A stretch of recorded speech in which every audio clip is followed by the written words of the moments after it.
But I remember talking to him and he was like, you're not going to make it out there on your own. Yep.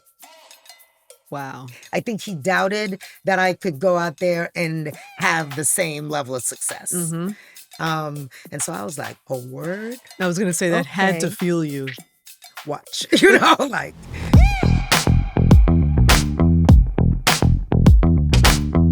Thanks for watching, guys. Today's episode is brought to you by Boost Mobile.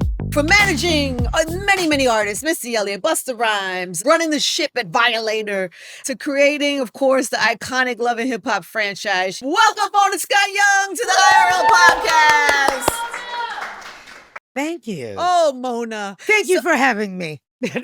I'm excited about this for many reasons. Oh, wow. Well, one, because we go so far back. So far back. Yes. And it's interesting to think of how, you know, when you have many iterations of your career, people see you, oh, that's Mona from Love and Hip Hop. And I'm like, yes, but that's also Mona from... You know, I go around all the time saying I did not hatch from a Love and Hip Hop egg. Because, you know, especially when you're talking about the kids, as they say, they have no idea. I know. And it's always like this big surprise to them that I did anything before Love and Hip Hop. I hope the kids get to know you a little bit differently today. I hope so, too. As we go into the files. First of all, she's fresh off a red eye. Not to mention Tyrese was wearing me out. You got into manager mode? Exactly. I had to get into manager mode. Are you managing him now? I am. You are. I'm managing him, and then we're partnering on a lot of things. Okay, got it. Because at this stage of my life, management was like, do I really want to go down that rabbit hole? I mean, it's what I do naturally, right? All day, every day. And that's what I always say when I'm producing or interacting, you know, you get the benefit of, but it's not what I wanted to kind of jump back into head first. I don't even know how it happened with Tyrese. It was one of those things. You know, when you're dating, you know, and you're like, well, why did I fall in love with this person and not all these other people? What was it, right? And you just don't know. It was that kind of thing. Like, I've sat with so many people that were like, would you be interested in managing? I'd love for you to manage. And I'm just like, no. You know, like, I'll help you because I feel like anything I can do to help someone on their journey, I'm always happy to do that, but I don't want it to be official. I don't want you having a license because to call it's like me. A full relationship. What? It is a full relationship. Yeah. And it's funny because, as a matter of fact, I really had to get my husband's sign in on this one. Wow. Because we're at the point, the kids are gone, we're empty nesters. This is supposed to be the, you know, chill time. The golden years. And here I was taking on not just anyone, but Tyrese. Because you said in the first 2 minutes, you know, oh, this is a lot. You know, like, in a good way, but he's a lot, you know. He's so energetic. Everything is big. Everything is, you know. You know, it's so funny you even saying that. We were all over the place, but it'll come full circle. But even you saying that is reminding me of, I don't know, this quote that Chris Lighty said. I was in a room one time and I heard Chris Lighty said, this is someone, and it was always a reference point for me, for managers. He said, being a manager is the most thankless job because you could do something incredible for an artist, set them up. They have this big shot. Everybody says how great it is, and everybody says how great the artist is. It's something that you put together. Put together, right. But God forbid one thing in that goes wrong. Oh, it's all yours. It's the manager's fault. What? You get all terrible manager. You get all the credit at that point. So you don't get the glory. But yes. But you do get the problems. Yes. And anything that goes wrong falls on your lap. And I don't know, I heard him say that and I had never thought of it that way. He's absolutely right. I say it all the time. And that was part of why I think I've been so reluctant, because I love managing, mainly because I feel, again, I say it all the time, it's in my DNA, right? I see talent, I see the potential, and automatically my brain starts to put the pieces together. Even if it's some shit I have nothing to do with. It's not even my client. Yeah. And I'm sitting there, I go to a concert, and I'm like, oh yeah, they could have done da-da-da. Oh, I wonder if they've ever thought about that, because that's just the way my brain works. And I think the gratification of, for me, is in whatever part I played in that end result, right? When they talk about it being a thankless job, honestly, Tyrese will tell you, I am so uncomfortable with the effusive gestures of gratitude. Because you spent decades of not getting it. Listen, I'd be like, what? What you say? Thank you. What? Like, you know, and he's very much like, I'm coming to pick you up at the airport. Sir, I've got, Yeah, but yeah. he does that stuff. And for him, it's a small way of showing gratitude, which doesn't make me uncomfortable. It's more like, what? Like, what are you doing? It's too You're making me much. uncomfortable. Right, It's too exactly. much. But Everything's for too much. me, it's really about knowing that there was this idea in the back of their brain, there was this dream that they had, this thing that they wanted to accomplish, and understanding that, ooh, I know how to make this happen. Mm-hmm. And then seeing that thing happen Mm-hmm. and understanding what it does for them and their sense of, accomplishment. Yeah. It sounds corny, but I promise you that for me It's is the the thing. gratitude. That for me is the gift. That for me is the payoff, right? Even if they never say thank you, I know, you know what I'm saying? Yeah. I know how much this means to you. Yeah. I know how badly you wanted this thing. I know how incredible it is for you to experience this dream that you've had. And that, is what fuels me. That's beautiful. I think I want to go. I want to fast forward and then go back because I think I do want to land at some point and how you make that transition from somebody who was, because management is really it's a service business, right? I mean, it's a grand service business, but it's No, still, but it you're is. still Well, I used to say we're highly paid babysitters and assistants, and yeah. yeah. But at some point, you transitioned Mhm. to become. I always tell Brittany about this for herself too. It's like Brittany manages my day to day and the pod and everything, and I'm always like, make sure you have like some main character energy going on in yourself. And at some point, I feel like that transition happened for you, where you started to kind of become main character. And I do want to get to that, but before we do that, I do want to reintroduce to people where you come from and the roots of that. Right, right. Because okay, you managed Missy, Well, Busta. when we had Violator, Yeah. which, that story is always, whenever I tell it, I'm like, wow, it's been a life, But we, at the time when we had Violator, managed everyone that was anyone. In the heyday, who we In have? the heyday, Give me we the lineup, had the heyday Busta highlight. Rhymes, Missy Elliot, Mobb Deep, Tribe Called Quest, over the years, Fantasia, Mariah? Mariah Carey. Yes, I thought I'd said it, but yes, Mariah, Maxwell. Oh, gee. And then, we had Violator Records where there was Warren G and Foxy Brown and Ella, did I say Ella Cool J?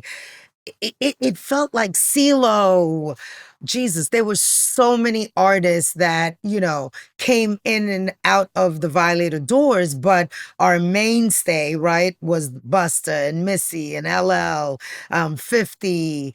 They were kind of our core tribe, right? They were the core artists that we had. Yeah. And then 2005, I had the ability to, because the artists started growing, they wanted to do other things. And what was happening is, other managers would come in and want to manage their acting careers or, Yeah. And you're like, some of hold the other up. things. What? But wait, don't take me there yet. Don't take me Oh, there. okay, Go yeah. back to Baby Mona. Hey guys, today's show is brought to you by our presenting sponsor, Hard Rock Bet. Being rebellious doesn't mean quitting your job and moving to an island. Sometimes being rebellious just means taking a few minutes to do exactly whatever it is you want to do. And that's where Hard Rock Bet comes in, where your inner rebel plays. If you're in New Jersey or Michigan, the Hard Rock Bet Casino app has thousands of your favorite games from the casino floor, like slots, blackjack, roulette, whatever you like. And here's what I really appreciate from Hard Rock Bet. There's no nonsense when you sign up.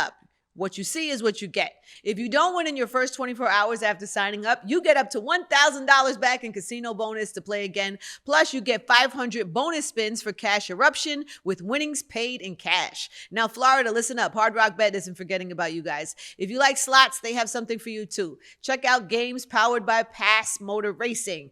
It's not a social casino. These are real money games that are thrilling, fun, and exciting, and you can play with as little as 20 cents, or you can try your luck at a bigger win, all the way up to $1 million. The best part, again, there's no gimmicks. If you're a new customer in Florida, sign up and deposit $10 to get a $100 game bonus instantly. That's some extra fuel for your spins. So if you're ready to take some time for yourself today, download the Hard Rock Bet app and make your first deposit. That's the Hard Rock Bet Casino, where your inner rebel plays. How are you even in a position to have Violator? Oh, you want to go all the way back. Yeah, like I want to understand. Jesus. Okay. So the earliest moment was me walking into Broadway Dance Center, right? The Broadway Dance Center is the studio on 50-something Street. It was a dance center because I wanted to take an aerobics class, right? I'm going to tell you the long story. So I went in there, I took the aerobics class. I was leaving the class. I heard this music coming out of a room. I peeked my head in. They had these three beautiful women. They were, in the class, conducting the class. One of them in particular was in the lead, and there was a microphone, and there was a class of people behind, and they were like taking them through what looked like a routine, right? And it turned out that there was this woman by the name of Robin Dunn. She and her sisters had a company called Dunn Torrey, and what they did was a class called Stage Moves. And it taught artists how to project, hold the microphone, deliver a performance. So I was like, oh, that looks like fun. I think I could do that. And I went and took the class, and you're how old? Dancing, huh? You're how old? Oh, Jesus. Oh, Baby? 20s. I must have been, let me think. If I do the math real quick, I had to have been around we're 25. We're not going to fact check it. We'll No, I'm being factual. It had to have been about 25, right? Well, what were you doing then? 25. What was your job? Oh, shoot. I was working for a placement firm that placed graphic designers, Roz Goldfarb and Associates. Shout out to Roz and the ladies there. But I'll tell you about the impact that had. It was an all-female run company. Right. And this woman, Roz Goldfarb, she was a powerhouse, but she, had all of these graphic designers and, desktop publishers that she represented. And I was the office manager. And that's not bad. At 25? Yeah. Yeah. I was doing that at 25. Because you were smart, right? You must have been smart. You know what? I have been working since I was 14, 15, right? I became an emancipated minor at 15, so I was kind of on my own. I was living in St. Croix in the Virgin Islands at the time, and I was like, yeah, I've done everything there is to do on this island. I'm ready to go. I was 15. By yourself? By myself. And my older sisters lived in New York still, because I grew up in New York. A lot of people think I came from a small village in Haiti. That was the story that my agent came up with for the press release. She thought it would make more sense now. But I used to live in New York. I grew up in New York, was born in Manhattan, grew up there. We moved around a lot. I lived in Canada, Puerto Rico, St. Croix. We landed in St. Croix. And when I turned 15, I was like, I'm good. Why were you moving around? Your parents? My mother, she just like looking for a better life, trying to find different situations. She was married to this Puerto Rican man who was my younger brother's father. And so we lived there with his grandmother. That's where I learned how to speak Spanish, watching the telenovelas, in the cartoons. That's why you love Romeo Santos. Romeo Santos. Shout out to Romeo Santos. En Aventura. But we didn't have an antenna, so all we could watch was Spanish TV. So I learned how to speak very dramatic Spanish, right? Because of the soap operas. But you're watching soap operas. I'm watching soap operas. I'm 9 years old watching soap operas. So then, where was I? At 15. We went to St. Croix, 15. I decided I'd had it. I remember so vividly being at the airport and my mother calling the police on me because they were just like, she's 15. She's trying to go to New York to be with her sisters. And I was like, I declare myself an emancipated minor. No, you did not. I did. How did you even know you could do that? I looked it up. I was smart.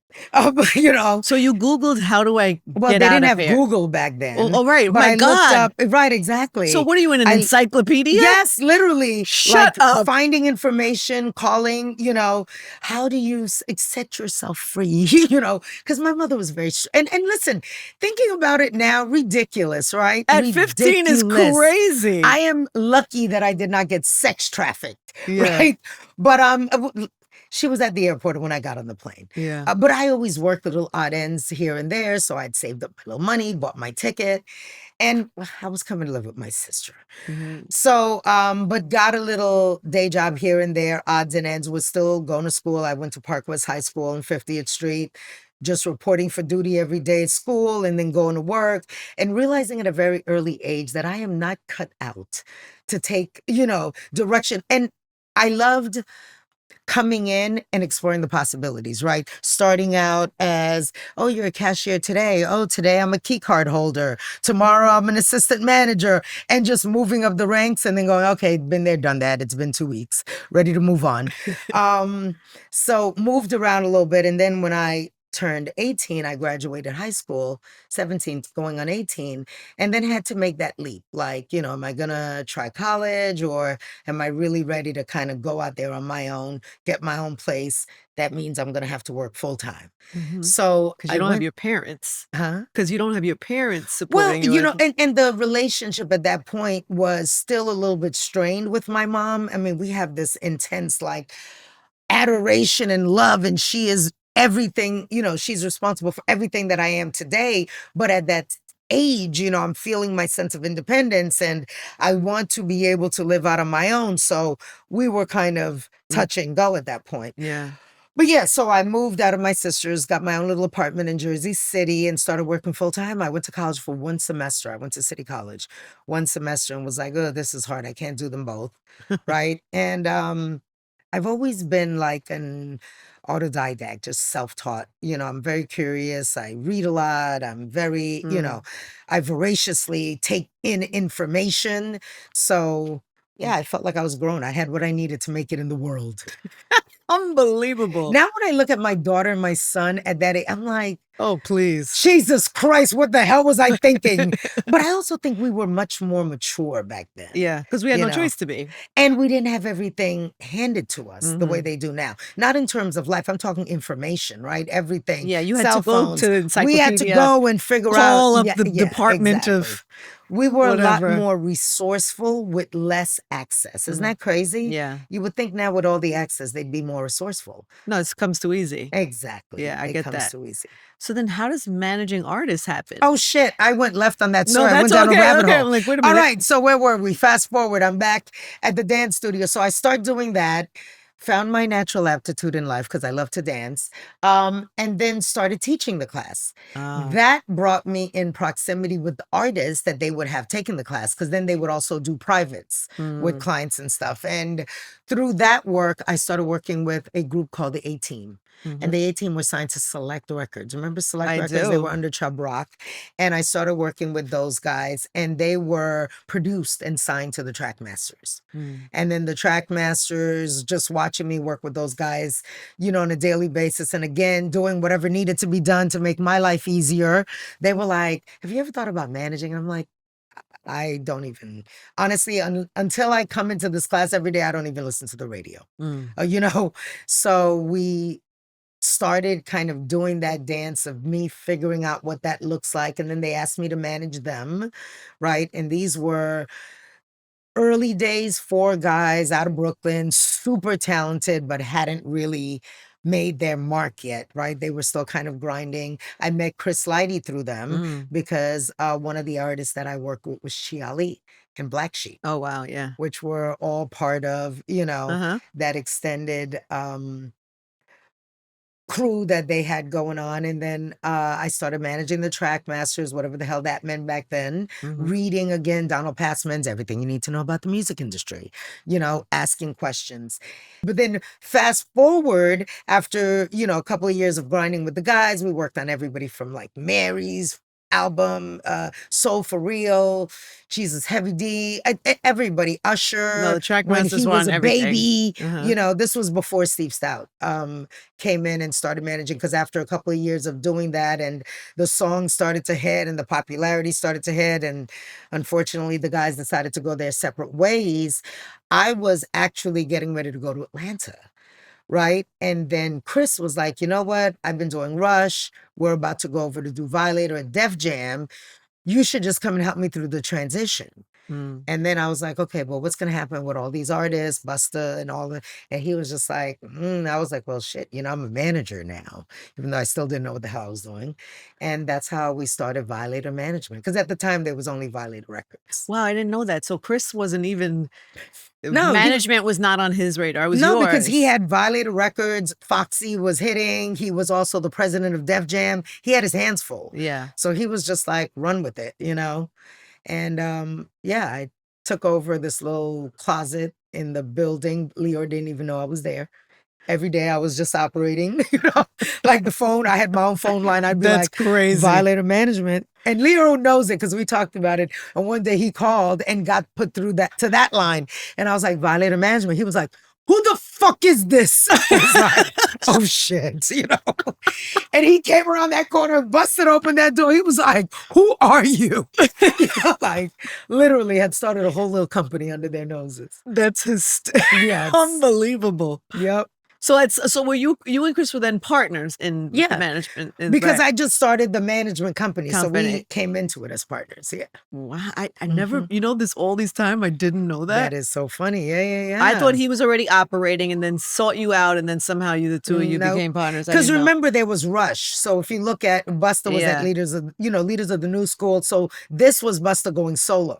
When we, Got it. took him under Violators, when there was Tribe Called Quest, Mobb Deep, they were all at Rush. Yeah. So Rush disbanded, I don't know what year was that, 95, 96? So like me, Mona, you were probably often the only woman in the room.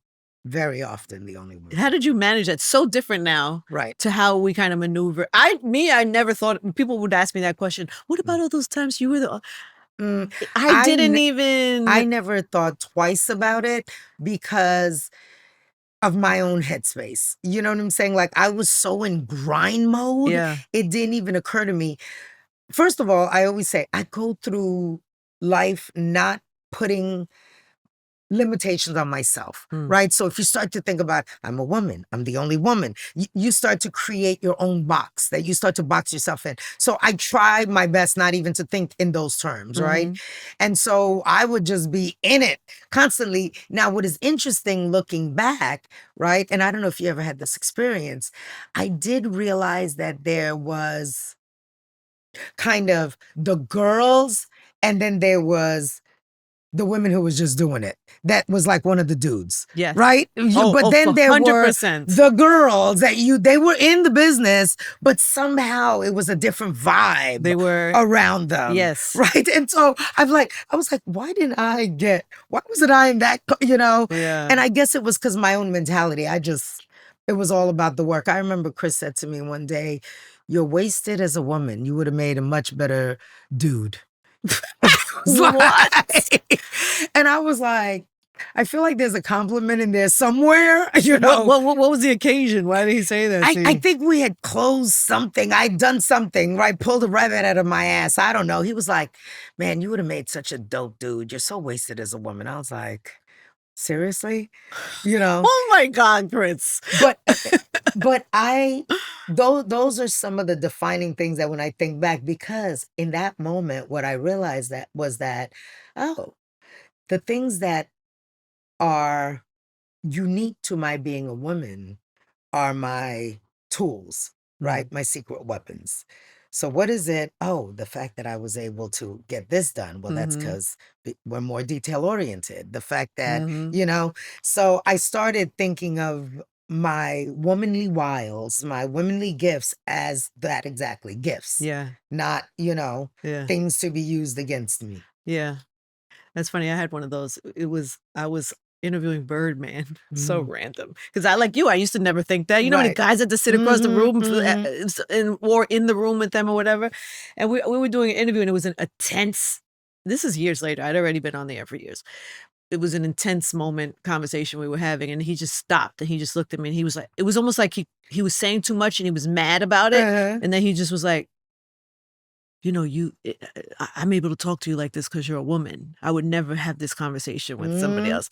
And I never, nobody had ever said that to me. Right. But I realized, all these years, that was probably in my secret toolbox without me even knowing it was my secret toolbox, is the ability to be vulnerable, to create a vulnerable space for people to share in a different way. Yep. But with the same energy of the dudes. Like, I love the music just as much. Absolutely. I knew the lyrics just as much. I knew that, I can do the same thing just as much. But you were able to kind of tap into the thing that only you have as a woman doing this. Yes. I remember also going to this seminar once and listening to this woman CEO, and she said it plainly, and it just reinforced what I knew, but she articulated it. She was just like, don't allow them to villainize the things that, make you unique as a woman, because they're threatened by that. Right? So they use it against you. And so the emotion you'll hear, women are emotional. They don't belong in the business room. I use my emotion when necessary. I connect with you on a different level because I'm not afraid to display that emotion. Mm-hmm. Right. And so that has served me in situations Yeah. when I'm able to call someone and very clearly express, like, that was wrong because I know for a fact that you would not have done this had I not been a woman, right? So that may be deemed emotional, but it's me being able to tap into my honesty, being not afraid to express my emotion in a way that I think only women can. Yeah. And you can say, oh, a man would never say that, or a man.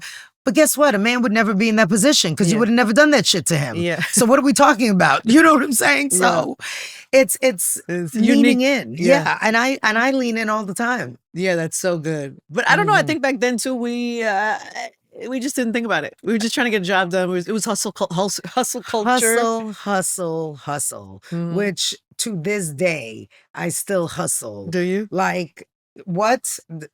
Because I just feel like the only thing that separates us is, the grace of God and our ability to get up every day and go hard. So I'm never going to take that for granted. Mm-hmm. People are like, why do you still do it at the level that you do it at? Now, mind you, I'm enjoying it in a much different way, right? Because that's what led, oh, that was me, I'm sorry. That's okay. That's what led to me in 2008 saying to Chris, I'm good. I just don't want to do this anymore. Right? Because I'd spent so many years like being in service to, like you said, the clients, which again, I still loved it. It's still what I did. But then I realized, like, what else do I want to do?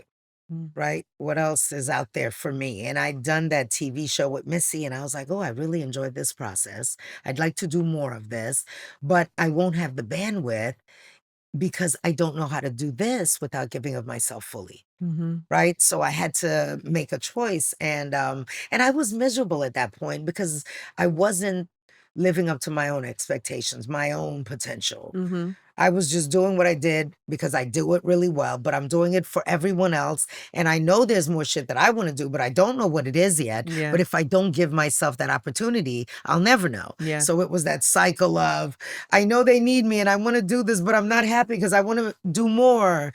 And finally, I was just like, I'm leaving. I How want did to he strike take out. that? He didn't believe me at first. He was just like, yeah, right. Yeah, right. Where you going? You ain't going nowhere.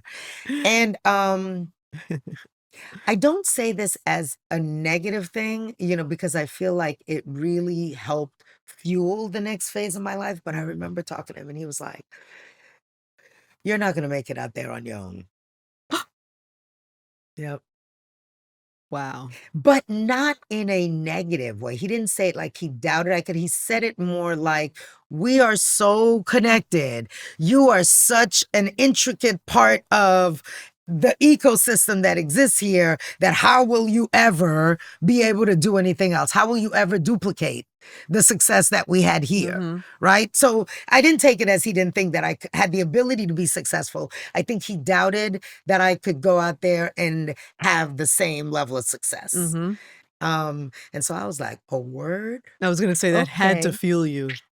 Watch, like That might have him just be trying to keep you. And listen, that's what I'd like to believe. He was like, all right, if she's gonna do it, let me put a battery in her back because I know how to push her buttons, because I'm so competitive. Or it could have been him trying to be manipulative in not wanting you to go and wanting me to stay. and Yes, wanting you yes, to yes. stay. Yeah, I think it was a little bit of all of it. Of all of I it. think it was a little bit of all of it.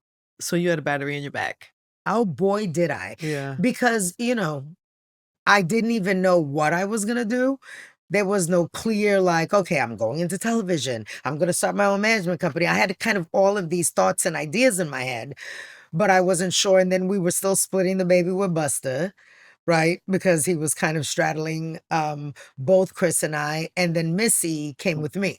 And so I knew I had that, my core. And then it was like, okay, what else can I do? And I met this incredible woman by the name of Gail Federici, who was, those pivotal people that you meet in your life that come at the right juncture. She had built the John Frieda Company from scratch, right? And her daughters were the two young girls that were in the commercial back in the day, the two blonde young girls. Okay. And she and I connected, and she was the most motivational, encouraging. You are incredible. She poured into me like in a way that I feel shaped the next iteration Mm. of who I became. Wow. You know what I'm saying? Because Yeah. it was like things that I didn't think I was capable of. She was just like, no, I meet special people every day. I know, and she was so sure that I was like, well, goddamn, I guess I am, destined. I guess I am the shit. And so it was one of those crucial moments in my Wow. development and my, next phase of evolution, my evolution. Isn't that funny how you could have had so much success already, but Mhm. still the impact of just like one person, a woman, of Yep, course, to come along absolutely. and see a next Another level. level, Yeah. exactly. Yeah. Because had you ever had mentorship before? No. Was that Well, was I that a mean, mentor or was it somebody that just kinda she was a mentor, a partner, a friend. uh, We had a blast while we were doing all the many things that we did together. But yeah, I mean, when I think about the traditional sense of having somebody to look at, right? As much, like I said, my mother and I were this in the early days. But I think a big part of it was because we're both so strong-willed, mm, right? And I watched this woman doing all the things that she did. So yeah, in a very classic sense, I had a powerhouse woman that I watched navigate life against all odds. mhm, And she just happened to be my mother, mm, right? So that was my very first impression of what a woman is capable of mhm, despite obstacles. mhm. And then moving through life, I had the women on the wall that I tore out of the Essence magazine. They were mentors in my head because I was following their journeys and seeing what they had been able to accomplish. Yeah. And then meeting Gail in the flesh and realizing that, you know what she did for me, Gail?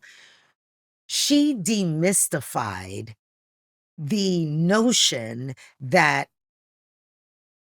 anything and everything is possible, because she operates in this space, and I'll tell you why I say it in present tense. She operates in this space that there is absolutely nothing that you cannot do as long as you get up in the morning and you take a fucking breath. And You are alive, yeah. right? That was your biggest accomplishment. Right. You woke up, Yeah. right? So anything else that you set your mind to, now that's on you. Mm, What did you do today to take you closer to that? How did you, take a step towards that goal? Oh, you didn't? Oh, then the reason you're not there is because of you. Because everything else is just noise. And if you get stopped by the noise, held back by that's on you, mhm. right? Because when she tells the story of meeting John Frieda in a hair salon, and then building this, she tells the story of, how we came up, the John Frieda products. I know the products. I Right. don't know the You know stories. how we ended up with the name being this big? I used to go into CVS every single day and I'd watch people passing, our product on the shelf and going to the next product. So I just go back up to them and act like a customer and be like, hey, why didn't you pick this up? Did you not realize? What are you looking for? Oh, I'm looking for something for frizzy hair. Oh, this is frizzies. Did you know that? Oh, I didn't see the word frizzies. So she's like, so then I'd go back and I'd make the word frizzies bigger. And it was like, we look at a product on the shelf and we think, oh my God, there must have been marketing geniuses sitting around. She's like, no, I went into CVS and I just asked the person who didn't pick my bottle up why they didn't pick Why? it up. And that thinking and approach started to shape the way I thought and approached the things that I wanted to accomplish. Mm, And I'm like, that's you good. have this idea that it's larger than life. And no, these are just normal people. Mhm. Even Bill Gates was a normal person with an idea. No, I'm just kidding. Oh, You yeah, probably okay. We won't talk about the Bill Gates of today. We'll talk about the journey of how he got here. Okay. I'm just saying, like, there's nothing that separates those folks from us except, you know, willpower, opportunity, and even opportunity, right? People will say, well, they were born with a silver spoon, or they can. I'll tell you something. Janine Rita, who is my mother, cannot read or write. Came from really a small village in Haiti. How Mm, the hell she found herself in New York City to have me there, right? wow. That is sheer willpower. That is sheer wherewithal, right? That is sheer figuring it out as you go along and not allowing anything to tell you that you can't. How are you now? Oh, my mother, she lives with me. Oh, my God. No. Oh my God. And again, I want to be careful because I'm talking about the normal 14, 15, that age. Of course. When you're finding your voice. Most kids just stay at home and argue with their mother until they get past that phase, right? Which is usually 18. But wait, so she must be so proud of you. Oh, absolutely. Yeah. Absolutely. Yes. I understand. And I understood the assignment when she handed over the reins, because my mother is the matriarch, of course, with my sisters and the extended family. And, she was the person that figured it out. Right. And so I, carry the torch now. Uh-huh. Is it officially? Well, I'm a like everybody comes to, I'm the youngest daughter, but I am the one that keeps everyone together, right? The holidays are at my house. I'm cooking for Thanksgiving, that kind of thing. Yes. Yeah. Wow. Mm-hmm. She's okay with this transition. My mother? Yeah. Yeah, she's unfortunately, early onset, Alzheimer's. So she comes and goes. She has the days where she's completely lucid, but she's 94. She's going to be 94. God bless. Yes. How lucky are you, though, that you had all this time with her and still looks great, has her, a bit immobile now. She's in, it's hard for her to move around, but still here, honey. Still here. That's God. Once you get to there's an age group where everybody is dealing with, I can't tell you how many friends I have who are in the caretaker mode of their parents, or their parents are dealing with early onset or full onset, or, literally I can show you 3 friends who are in the same thing. It's not as, it's not an easy thing to navigate. It's not an easy thing in life to navigate. How are you navigating that? It's hard because of, when I talk about the impact that she had on me, it's because I watched this person, like I said, who had so little access and available, do all these things, right? And what I knew about her is that there was always so much more she wanted to do. So as I watch her cognizance slipping, and I'm often sad about, did she get to do everything? Did she, you know what I'm saying? Really have the opportunity. And now that I'm at a place where I'm like, she always wanted to let's go to Africa. She's bound, in the chair and she can't really move around. So it's hard for me. And I think there is a side of me that I struggle with that does not want to fully accept that, right? You know what I'm saying? Which is in direct contradiction to how I try to live, which is every day in the moment, seize it, because shit, tomorrow's not promised. Yeah. So that's... You look away a little bit. Yes. Yes. And I struggle with that because I know it's the wrong thing to do. And I struggle with that because I know I'm probably going to regret it. Yeah. Right? When I think about, shit, she was right there and I should have captured the stories and I should have, You should. You should. Yeah. Foodies unite! This is Angie Martinez from IRL Podcast, here to tell you about something new and delicious from McDonald's. So they just released an all-new Caesar sauce that is a creamy blend of rich Parmesan, zesty lemon, and bold garlic flavors. The sauce on a chicken Caesar snack wrap, or the McCrispy strips, delicious. Which, by the way, the crispy strips are even crispier now. And for a drink, I'll probably have a nice cold Sprite to go along with that perfectly, and I will be a happy girl. Don't take my word for it. Try it out for yourself for a limited time while supplies last at participating McDonald's. When we first started this pod, or we were getting ready to start the pod, somebody on my team was telling, because my grandmother was like 85, and I was telling all these stories. My grandmother was the shit, like funny. She would just whatever. She was the shit. I would tell stories about her. And somebody had the idea that I should do a legacy interview, like put her in the chair and get the story of my family, because her father came from Cuba in his 20s. She married, a Puerto Rican man, and just everything, just the family, and do this legacy. And so in my mind, I was like, oh yeah, I'm going to do it. It's going to be great. I'm going to have all the time in the world. But I'm running around doing blah, blah, blah, blah, blah. And she passed suddenly from cardiac arrest, and I was never able to do it. And now I say the same thing about my mom. My mom's young, healthy, thank God, in her 70s. Get her in this goddamn chair. But I say, I don't want to make that mistake. I'm going to get my mom in the chair and have that thing you give to your grandkids. You know what I mean? Just have it in the family, have a thing. Absolutely. But I say, sorry, I kicked you. But I say that to say, like, think you're not alone in that. We all do that, and that. But it's I not was too late. She's still I there. She's in your know. house. Now the stories Make now a the- little make the different. moments. The stories now go down a rabbit hole. They, because she's in and out, so it's like Yeah. she'll start out very lucid, and then I'm like, It doesn't have to be that. she's like, yeah, but just like really understanding the history and getting all those nuggets. We yeah. had Bose. Do you know Bose? Yeah, of course, Bose yeah. was here right before you today. Mm. She was in here and she was telling about her husband who she lost. But she was saying that he had cancer and she like took care of him the last couple of weeks. It was like quick. Like he had 2 weeks left when they said the treatment wasn't working.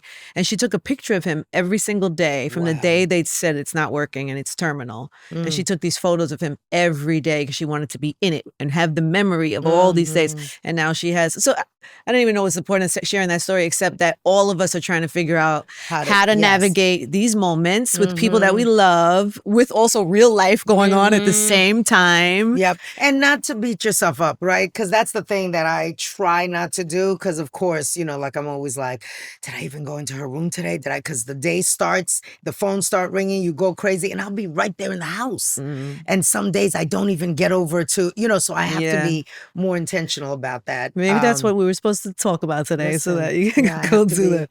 Way more intentional about that. And it's so crazy you talk about Bose with her husband, because I had a little scare with my husband.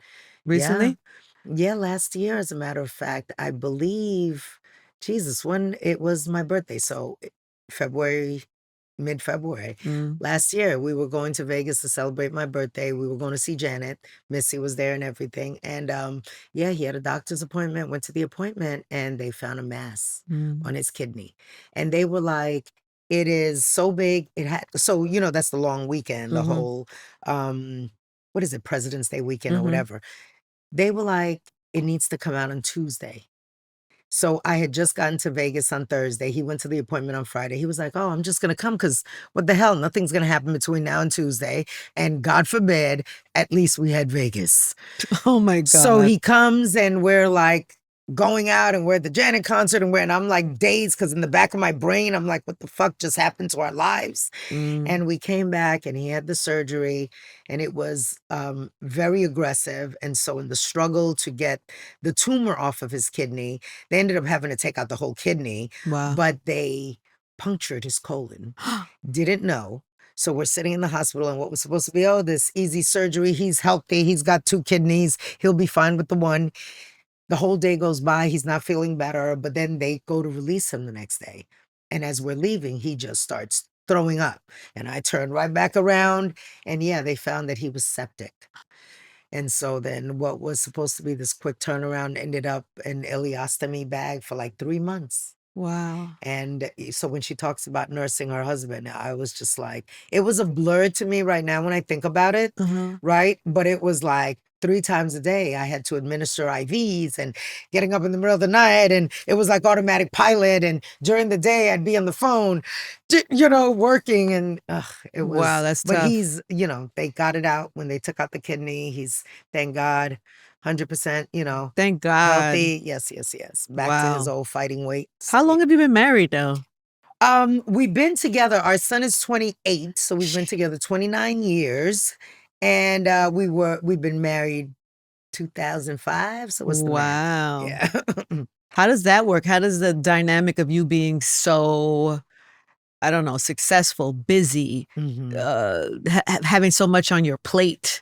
I mean, the way it works is because none of this could have happened, right, without the dynamic that exists between us, right? If I had gotten pregnant with anyone else, my trajectory might have been very different. This man took that baby bottle. He was like, I got this, go. No, we're not getting nannies. I mean, his mom eventually ended up, coming to be with us and stuff. But even then, he was like, she can't drive. She can't get around. These kids were on some old dance class, gymnastics, this, that, he was a stay-at-home dad. We just reversed the roles and he was in it. And everything that I had to go out there and do, I did it with no stress, without thinking about, are the kids okay? Without thinking about what the hell is happening at home while I'm out here, and that's not, what you're explaining is not a small thing. Exactly. And not something that every couple could manage the dynamic of that. No, because you are not talking about even a guy who he was in the business because, by the way, we met, he did security for Busta. So that's how we connected. So he understood the business, but because he understood the business, right, he should have had a bigger problem with me running these streets.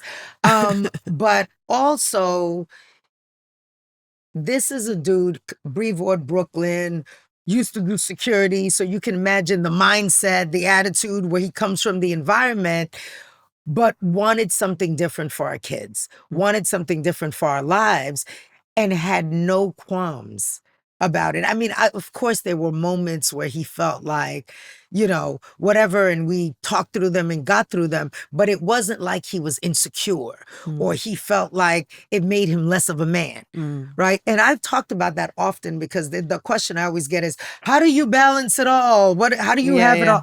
Listen, there's no secret formula. I can't even tell you I figured that shit the fuck out. We just worked on it. It was work, you know, making sure that our relationship was safe with me on the road and him staying at home, making sure that I never made him feel in any way, shape, or form, right? Less than. Not that it even occurred to me, but how do you do that? So there's a woman now who's dealing with that now, and the husband is open to it, but they're still navigating the early complications of what that could feel like. What do you say to that? You have to be conscious about it, because let me tell you, it is very easy, and not intentionally or maliciously, to be selfish with what we do, right? Because it becomes all about our schedule, what we're doing, you know, and there were times like I'd come into the house from a day that was like, right? And I'd come in with that same energy, and he'd be like, do you want to leave and come back in? Because you're home now, right? So and so I had to consciously be like, okay, I've got to have a different energy when I come in the house so that I'm not bringing all of my shit from the day in. And when he became the person that I was talking to about it, or the person that, you know, was helping me figure shit out, it gave us a different dynamic. Now he was, in every sense, my partner in this. He wasn't out there, you know, on the road with me. He wasn't in the meetings with me, but all of the decision making, all of the thinking, all of the strategizing, this was my sounding board. This is the person that, you know what I'm saying? Yeah. Well, this is what happened to the. How lucky are you to have found that? Listen, because for a lot of successful women, that is very challenging to find that type of partner. Absolutely, and I know it. I take it for granted sometimes, yes, because I'll be looking like, you know, what is that little thing where they're like, he's mine, you know, look at him, that's yours, you know.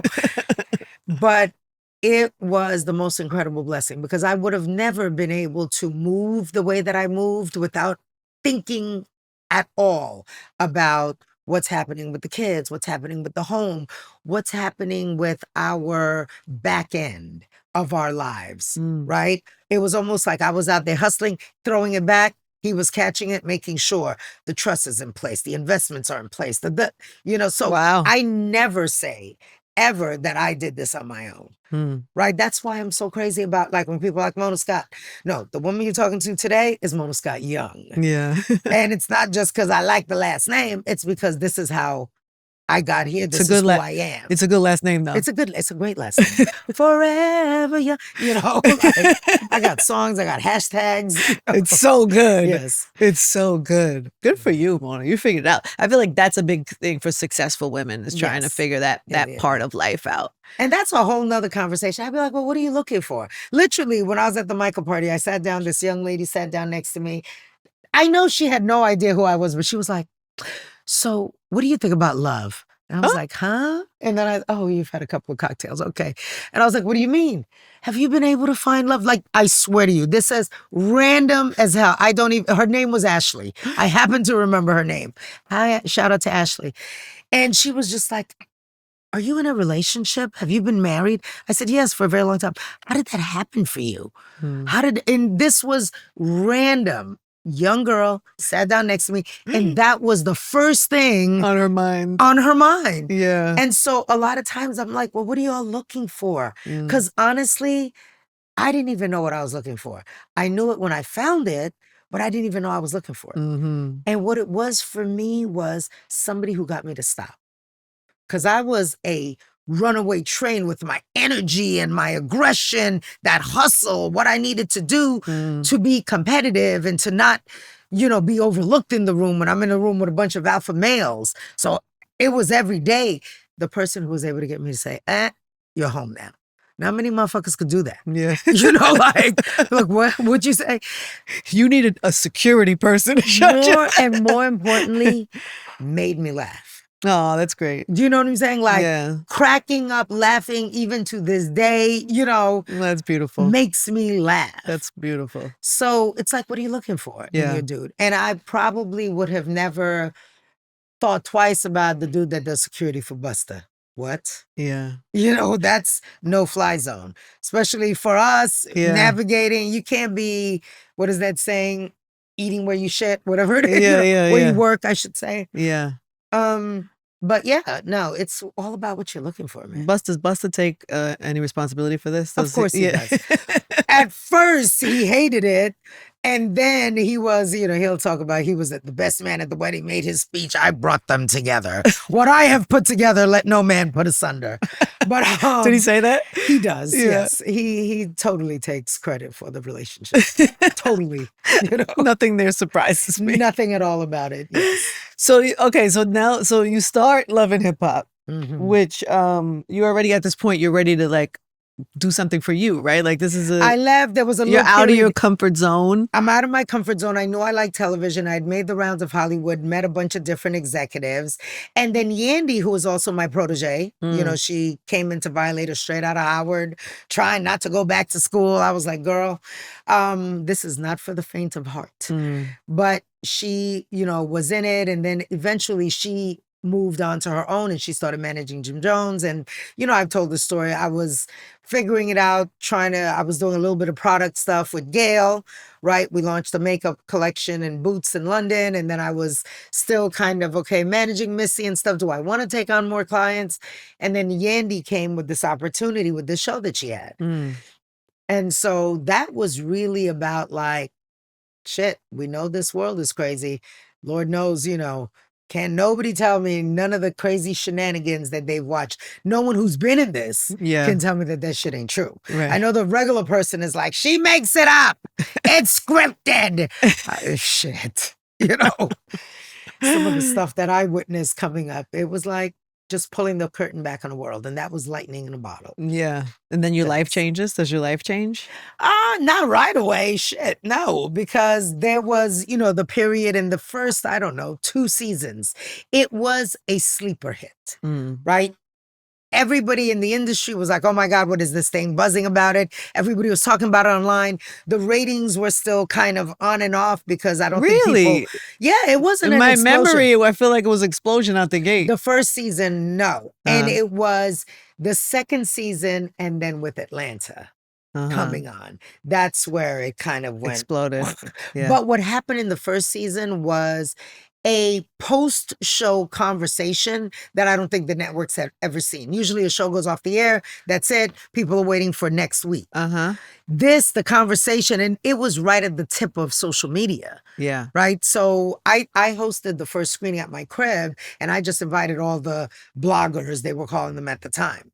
Right. And so they all came and they started this kind of social media community around the show. And so I remember the network would constantly be like, it's so crazy, right? It's Wednesday and people are still talking about the Monday show. Yeah. We've never seen that kind of engagement. And it would run right into the following week. Wow. So that is really what kind of cemented it into the cultural zeitgeist where people, but the ratings were still fledgling. And then when it all kind of came together with Atlanta, it just exploded. But what's happening with you at the time? Are you like, first of all, you had your battery in your back. I had my battery in my back. Did you call Chris ever and say, huh? It is so funny. I remember we were shooting a scene, and that was when I still kind of went to set every day. And we happened to be shooting. I was looking down, I looked up, I was like, oh shit, this is our old block. It was like on 21st Street when we had that office on 21st. And I was like, oh, I wonder if Chris is there. Imagine if I saw Chris. And literally I did this. Why was he walking across the street? Wow. So then I stuck my head out. I was like, yo, Chris. And he was like, yo, give me some of that Love and Hip Hop money. And so that was, we never really kind of got to talking about the show and the success. But I mean, people like Shakim and stuff, they'd be like, oh, have you talked to Chris? He's so proud of you. He's bragging on you. But he never said it to me. That was because he still wanted you to come back. Listen, he was probably like, yeah, that was a fluke. You lucked out on that. That's funny. Yes. But I feel like you also you were now a public figure, right? That didn't come till later because, first of all, right, the show was like in the early years, it was my Rolodex, the people that I knew, all of that stuff. So there was a lot of boots on the ground. And then when they're talking about the show in press, nobody else could, talk about it as fluently because literally not only had I lived it, but I pieced it together, based on the people, the world, the phone calls. It wasn't, I think it was the reunion show when I hosted the reunion. That's really what did it. And then I also used to voice the intro. Yeah. Love and hip hop. The city that never, it was that kind of thing. So people became more familiar with my voice in the beginning. And what was so crazy is like, I'd be out and about and people would see me, have no clue. And then I'd be like, hi, excuse me, do you have, oh my God, you're the Love and Hip Hop lady. Right? And then one year we were shooting, I feel like it might have been the first, no, maybe we had somebody else do the first reunion. I don't remember. But Jim Ackerman, the executive, was like, you should be doing this. You know the stories. You know more about the world. You should be doing it. And I was like, oh, whatever. Didn't even think twice about it. Whatever. We're producing it. We're putting it all together. We get to the day of the shoot. I'm multitasking because I'm still producing, but then they're kind of prepping me to get in the chair. And I remember sitting in the chair and I had 2 earwigs in because I had the producer one in and then the one for the producer giving me my cues. And I remember sitting in that chair. I was like, Jim, can you hear me? He was like, yeah. I was like, I've never done this, right? He was like, oh, you'll be fine. And the rest is history. And the rest is history, yes. It was crazy. Where do you hold that now? Because, it obviously it's hugely successful. It's been analyzed. Brittany was saying in her school, they did a whole debate in college. They did a love and hip hop debate around the impact and the negative. The negative. Did it have a negative? Right. But there's been those conversations over the years, which I'm sure you've had and engaged. So many and have navigated, asked and answered, dissected. But where in the overall in your real life, like what kind of place does it hold? Is it like I mean, listen, it was instrumental in providing not only a platform for all the talent that was on the show, jobs for other people, a platform for me, right? This allowed me to have real cachet in the TV space because as much as there were thoughts around it, it was an undeniable success. And there were so many attempts at recreating and trying to reinvent that wheel. And do you have another Love and Hip Hop? But for me, it was always like, I keep kicking you. I'm sorry. I know. No, it's because we're the proximity. I was like, no, but I could do X, Y, Z, right? So it provided an entry point.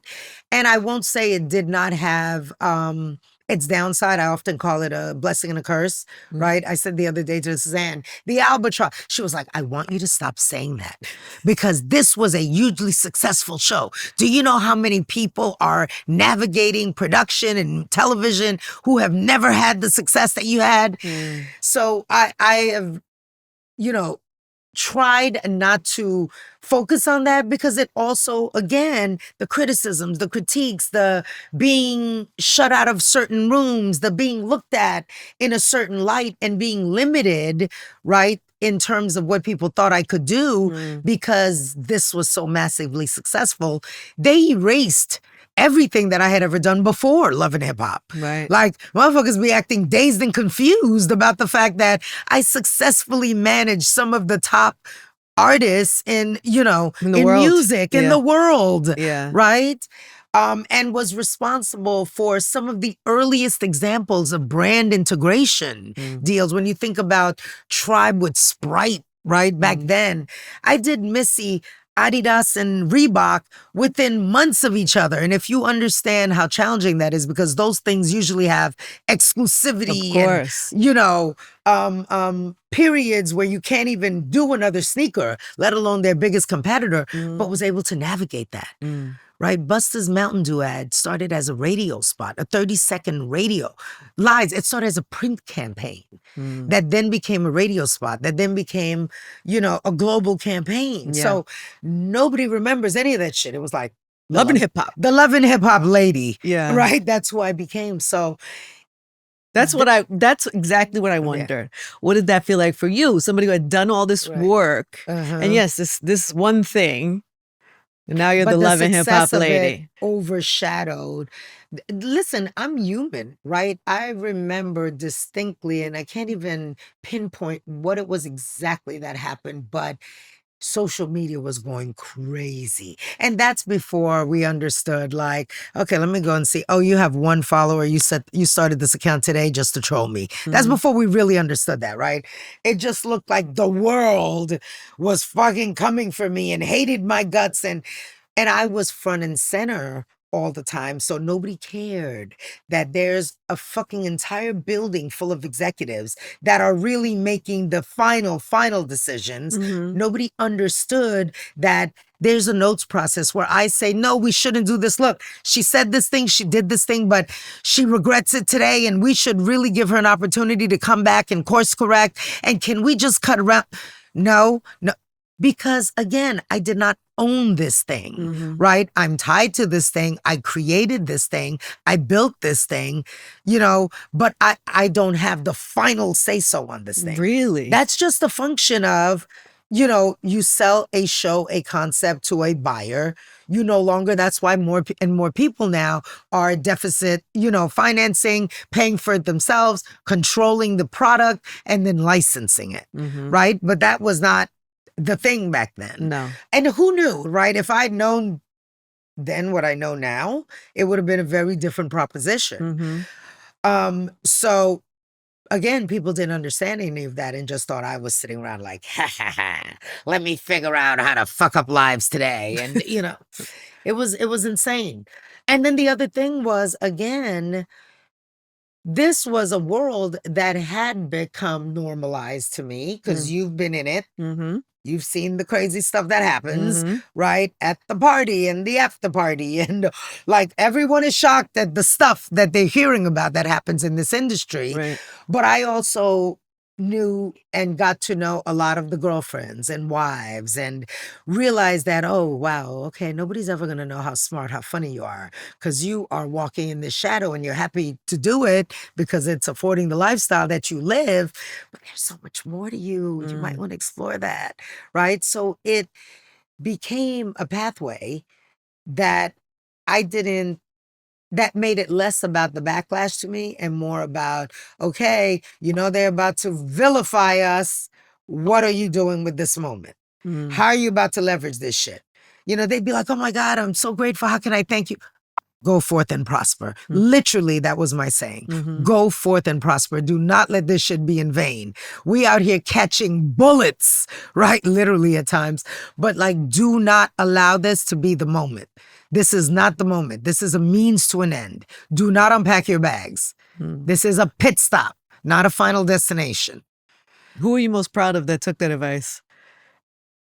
Every single one of them did in some way, shape, or form. Not every single. There are a few that went left, right? Or that got caught in the moment and stopped with the shiny lights and then the train passed. But if you think about it, right? Everyone from K. Michelle, who was in a deal she was unhappy with, thought that the world would never hear her voice, literally, right? And being able to pursue country music, to Cardi, who I do not take credit for because she came onto the show the first season and actually came back because she understood the opportunity, right? But it did play a role. And I know she has mixed feelings about that, but I don't think you can discount even the reason why she came back, because she understood it. But that's to her credit for understanding it, because some people don't even get the opportunity. They don't get it. And it doesn't compute for them how to leverage this, right? Yandy, of course, who started out as a gap-toothed intern, and now Not a gap-toothed intern. Listen, that gap tooth was deep. She'll tell you the story. My son, when my son was losing his You teeth, ain't have to bring that up. no, because he would. I say it because look at her now. She's accomplished. She's beautiful. She's polished. She is an entrepreneur, a businesswoman, a celebrity on so many levels. So she has branched out to develop herself in every arena, right? Every last one of them. Every last one of them. Jocelyn, I can't even leave her out of the equation. I watched her go from someone who said she never thought she'd see her name on a check to somebody who is producing her own shows, owning her own shows, right? So for me, every single one who has taken that opportunity and done something with this, yeah. I'm sure even in those moments there were good days and bad days, right? For you, like navigating the waters of that. Of course. Opinions, Yeah. negative stuff, whatever. All the things that come with The bad days were bad. I thought I started saying that because I was saying I'm human. Yeah. Right? So then you try to have the shield on and you're like, none of this shit. They don't know. They're just a person. Look at that. They have an egg for a profile page. Still, it felt like the world when it's all coming down. Yeah. And yeah, there were times where I was just like, oh my God, I can't take it. Why am I doing this? It's not worth it. Right? Did you ever think, though, that, I don't know, did you ever think not to? Did you ever think like, I can pull what it. I Could thought you about- even pull the plug even if you wanted to? No. I think I could have, in the sense that it would have been very uncomfortable for me to say, I'm done with this. I'm moving on. It would have been uncomfortable for the network to continue, because I was, again, that anchor for the franchise, right? There were days, because what I did understand, honestly, was that if I did that, it would be for selfish reasons, because it would be because I couldn't stand the heat, because I felt like I was, I didn't want to be front and center.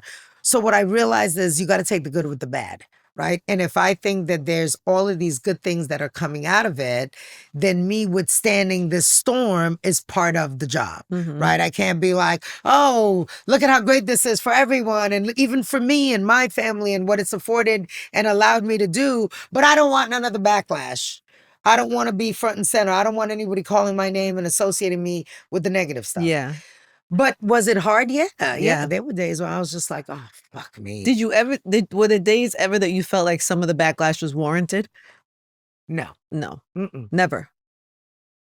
Never, because nobody got bamboozled. There were no hidden cameras. Right. It's like, when people are just like, I didn't know I did that. I'm like, how? You did it, right? On camera. And I would always say, I can only edit what you give. So don't give it. And then you won't be. And there were so many times where I'd be sitting with someone, because we would have what we call insight sessions, right? Where they would have their producers who they tell stuff to.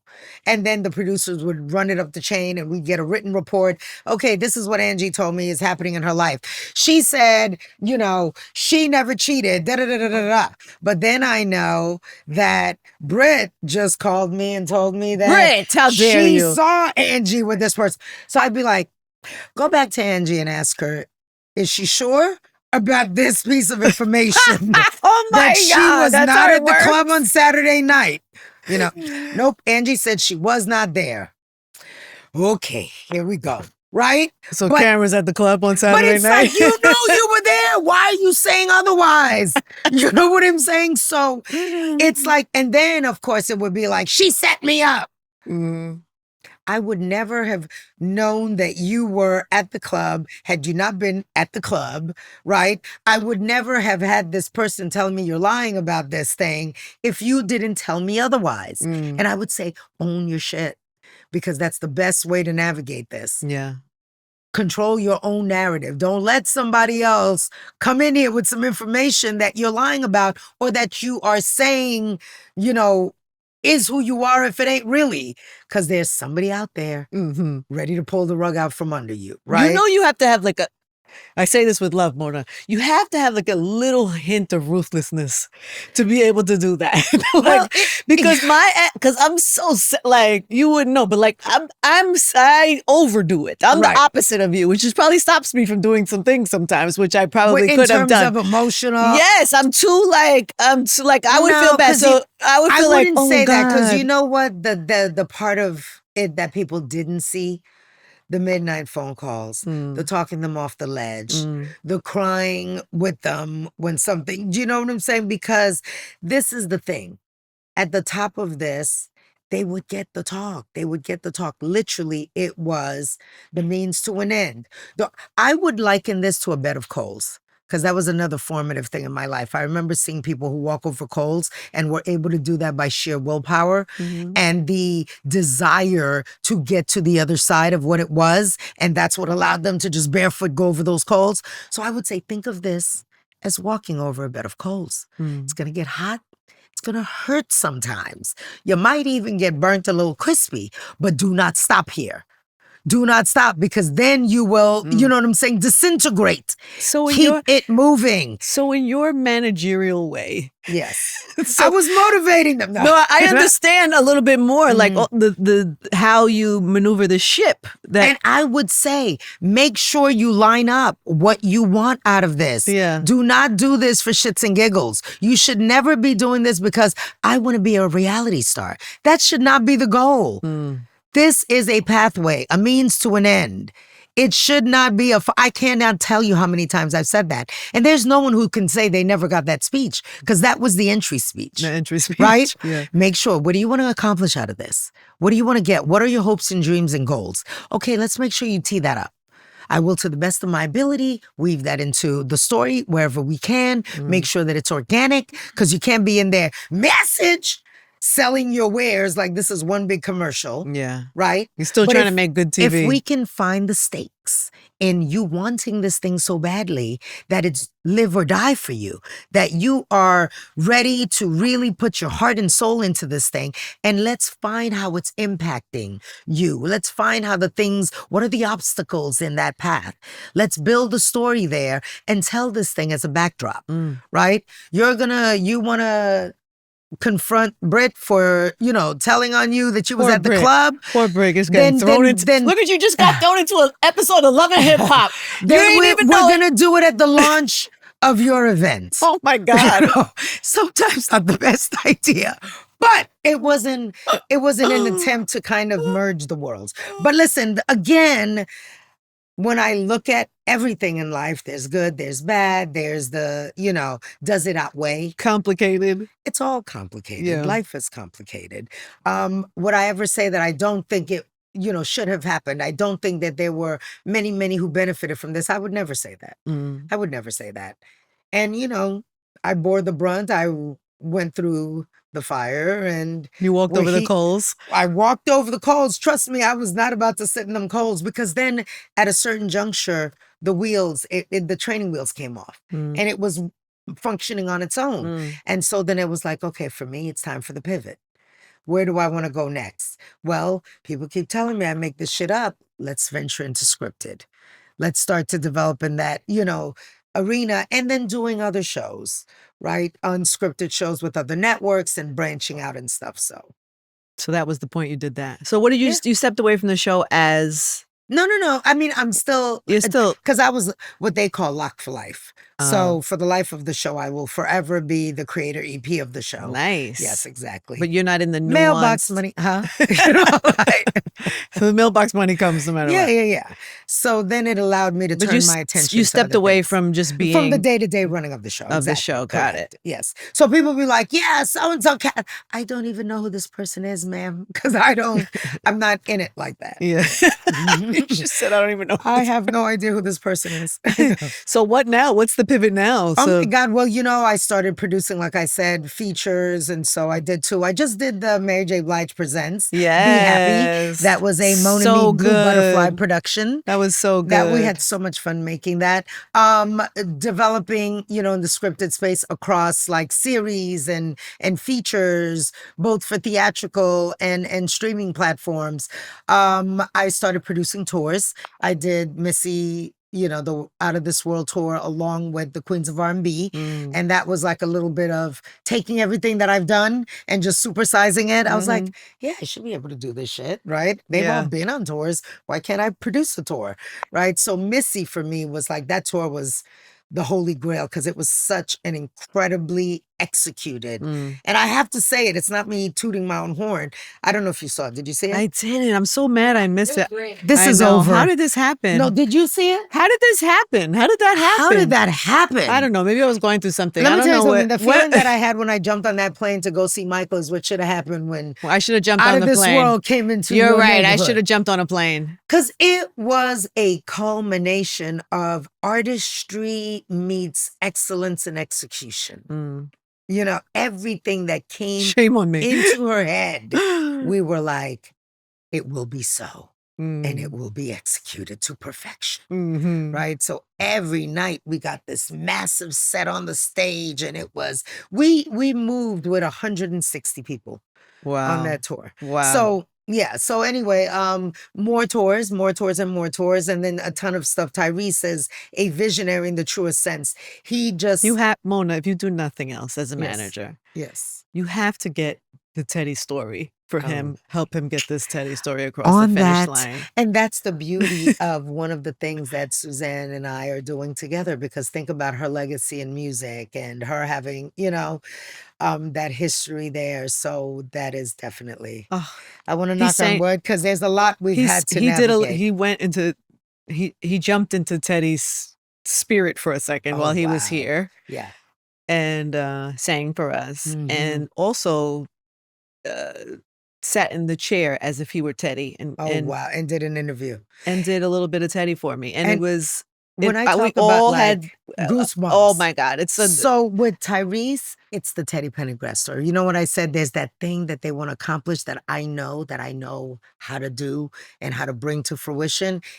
It is that. There's so many dreams he has. Every day it's like, I'd like to do this and I'd like to do that. And how do you like this outfit I'm wearing? I'm starting a clothing line, right? And he has the ability. What he needed and what I hope to bring is the execution. And the structure, right? But the Teddy is that thing. It's his opus. It's his thing. It has to happen. And that's the thing that is going to happen. It has to. Good. I love that. It is going to happen. Hey guys, you ever sign up for a phone plan thinking, wow, what a great price? And then a few months later, it's like, surprise, your bill is higher. We hate that. With Boost Mobile, you pay $25 a month forever. That's unlimited talk, text, and data starting at just $25 a month. There's no price hikes, there's no contract, and this is forever. Plus, Boost Mobile is now a legit nationwide 5G network. They invested billions building 5G towers across the country.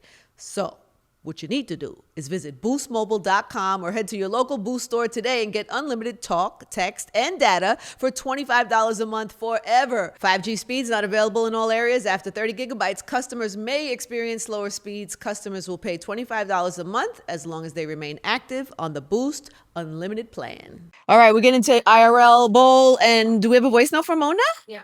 Hi, Mona. I just wanted to start off by saying I am a huge fan of your career. As someone who is a music lover and reality TV lover, I've enjoyed watching you navigate between both industries. I have a question. With all the current changes happening in the TV space, a lot of shows that have been on air for over 10 years coming to a close, do you think this is a smart time for someone like me to pursue a career as a reality TV producer? And do you have any current reality shows that you're watching, or any favorite so many moments questions. This is from many any questions. of your shows that you would like to share? That was many questions, Mona. That was many questions, but let's tackle the first one. Unscripted is always going to be a genre that works because it is much less expensive to produce than scripted. Of course, in success, it climbs up there with the fees, but there's always going to be the opportunity to pursue unscripted.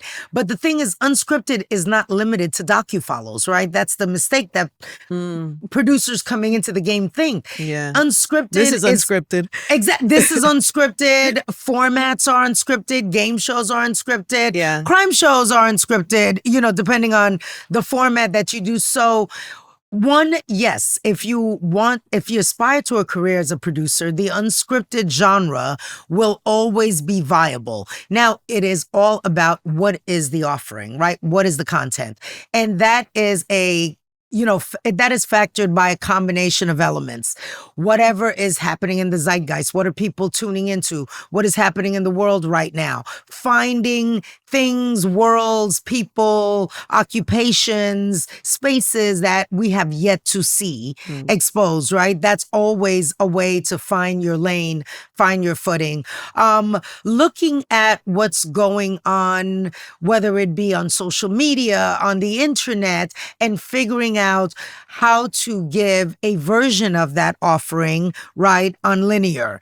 So it's like whether it's, a TikTok trend or whatever, how does this translate? Is it a game show idea that I could develop? So, to answer the question about whether with all of the changes, because they have collapsed, so they are there are much fewer outlets than there used to be, but there will always be opportunity. You just have to really be nimble, and you have to be aware of what's happening, and you have to be creative about approach.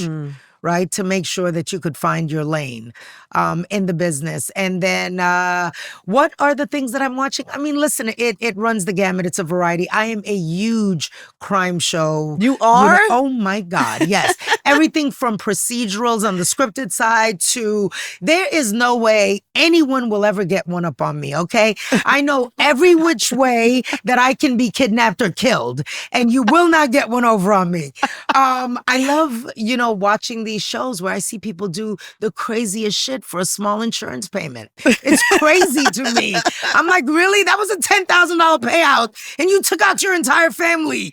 Was it worth it?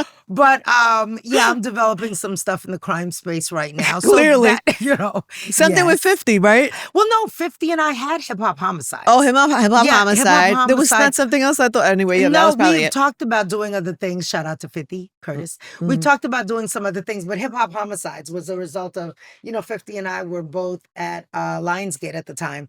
And we were in a room and he was like, Mona, we should do a show about dead rappers.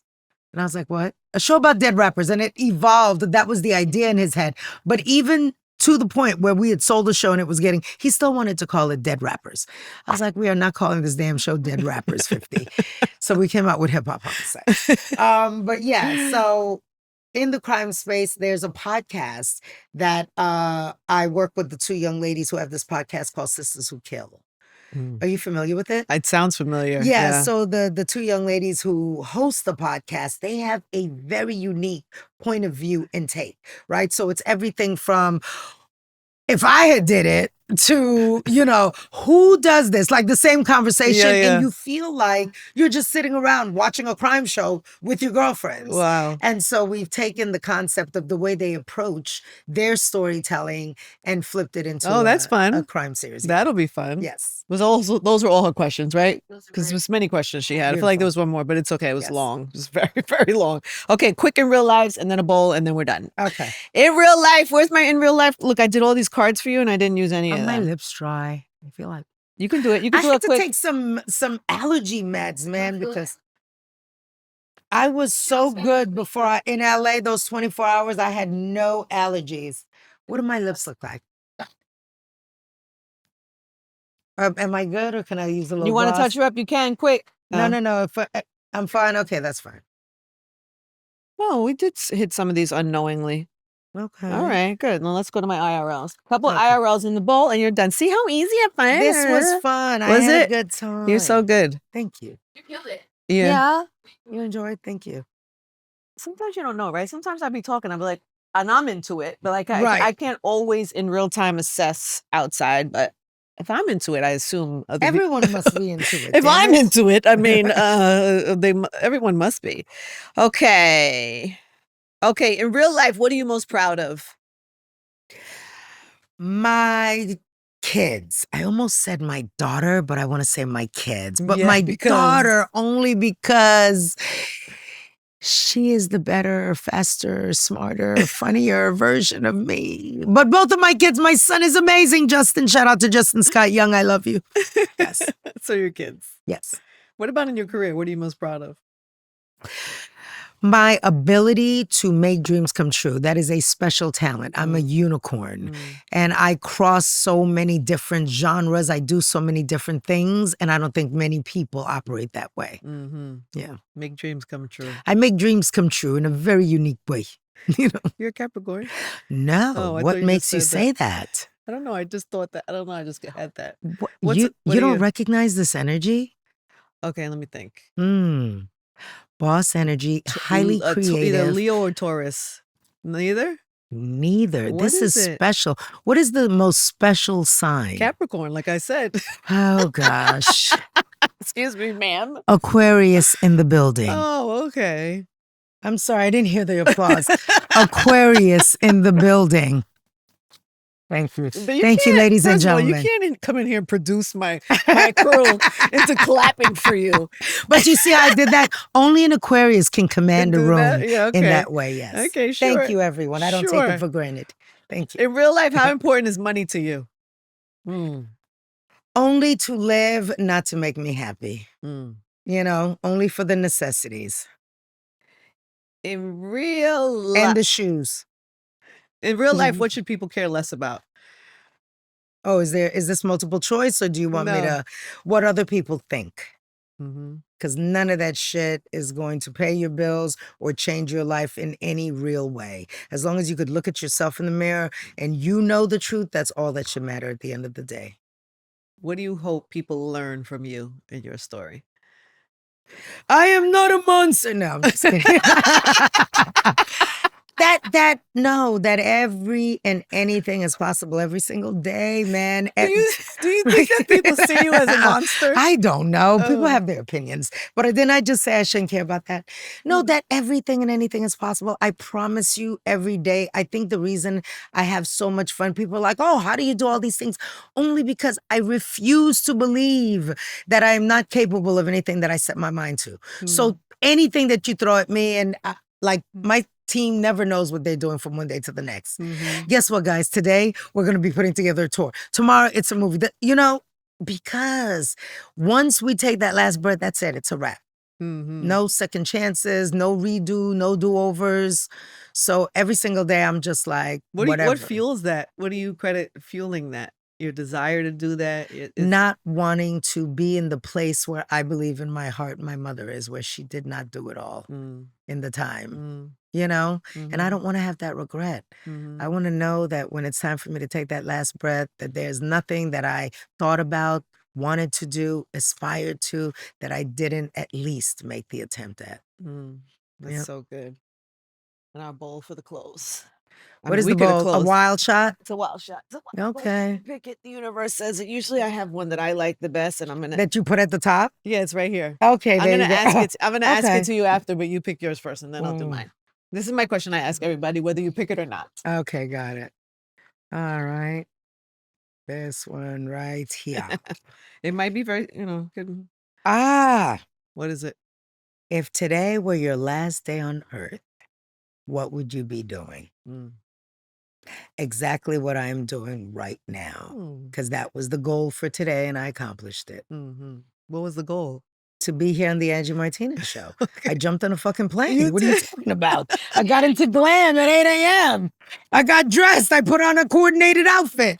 No, but like doing whatever it is that I set out to do for that day. And if That's that beautiful. ends up being it, I don't want to think about shit. I was supposed to do this today and I didn't. Well, I would be honored that this would be what you were doing on this I would day. hope today is not my last day, No, Angie. it is not. But I love that you honor this day as it Yes, is. That's yes. amazing.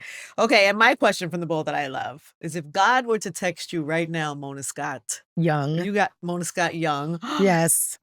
If God were to text you right now, Mona Scott Young, Mm-hmm. what would it say? You woke up this morning, you're welcome. Because he knows that every single day that he gives me, I'm going to go 1,000%. I'm going to give it all. So he's going to be like, I gave you another one. Go forth and prosper. Mona Scott Young in real life.